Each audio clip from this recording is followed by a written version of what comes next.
Oscar അക്കാഡമിയിൽ തിളങ്ങി ഭ്രമയുഗവും Mollywood legend മമ്മൂട്ടിയും. മലയാള സിനിമയ്ക്ക് അഭിമാന നിമിഷമായി മാറിയിരിക്കുകയാണ് ഭ്രമയുഗമെന്ന ചിത്രം. കഴിഞ്ഞ ദിവസം രാത്രി അമേരിക്കയിലെ പ്രശസ്തമായ അക്കാഡമി മ്യൂസിയം ഓഫ് മോഷൻ പിക്ചേഴ്സിൽ ചിത്രം പ്രത്യേക പ്രദർശനത്തിന് തിരഞ്ഞെടുക്കപ്പെട്ടു. പ്രദർശനത്തോടനുബന്ധിച്ച് നടന്ന ചടങ്ങിലെ നിമിഷങ്ങളാണ് ഇപ്പോൾ സോഷ്യൽ മീഡിയയിൽ വൈറലാകുന്നത്.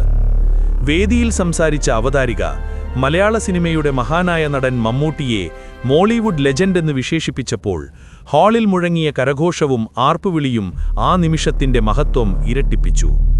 ആ ആദരവിനു മറുപടിയായി ഉയർന്ന പ്രേക്ഷക പ്രതികരണം മലയാളികൾക്ക് അഭിമാന മുഹൂർത്തമായി മാറി.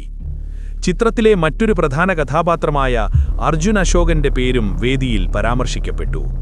Where the forest meets the sea എന്ന പ്രത്യേക വിഭാഗത്തിലാണ് ഭ്രമയുഗം പ്രദർശിപ്പിച്ചത്. ഈ വിഭാഗത്തിൽ ലോകപ്രശസ്ത സിനിമകളായ Midsommar, Haxan, the witch, under the shadow, the wicker man, his house എന്നിവയും ഉൾപ്പെട്ടിട്ടുണ്ട്. ബ്ലാക്ക് ആൻഡ് വൈറ്റിൽ ഒരുക്കിയ ഹൊറർ ത്രില്ലറായ ഭ്രമയുഗം സംവിധായകൻ രാഹുൽ സദാശിവന്റെ സൃഷ്ടിയാണ്.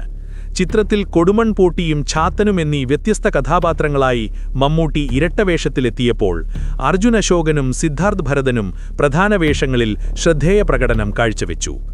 ബോക്സ് ഓഫീസിൽ 60 കോടിയിലധികം രൂപ നേടി വിജയിച്ച ഈ ചിത്രം മികച്ച നടനുൾപ്പെടെ 4 സംസ്ഥാന ചലച്ചിത്ര പുരസ്കാരങ്ങളും സ്വന്തമാക്കി. ലോക സിനിമയുടെ മുന്നിൽ മലയാളത്തിന്റെ ശക്തി തെളിയിച്ച ഭ്രമയുഗവും മമ്മൂട്ടിയും ഇനി ഒരു അഭിമാന ചരിത്രത്തിന്റെ ഭാഗമായി മാറി.